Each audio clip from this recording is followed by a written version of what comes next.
When I worked as a cabinet maker, we used to take our old tape measures and snap them off into small pieces that we used to call stubbies. And they were great for making short measurements. So if you have an old tape measure, here's one you can see the hook is busted off and it's got rust on the back. What you want to do is extend it out past maybe like the 10 or 12 foot mark. What you'll find is the tape will be really clean and almost brand new. There you go, look at that. I don't think this section of the tape has even seen the light of day. So what you want to do is extend it out and just bend it. If you bend it and pinch it, you see it'll just snap. There you go.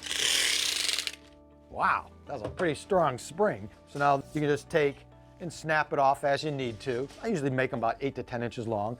You bring it over to the bench grinder, grind it really precisely, right down to the 1-inch graduation. I use it at the table saw all the time. It's great for setting the saw fence, or it's really great for measuring the blade height, right? So you can really accurately get the blade exactly where you need it. So now you've got this really handy measuring tool, and your old tape measure has lived to measure another day. Simple Solutions is brought to you by Titebond, the Pro's Advantage.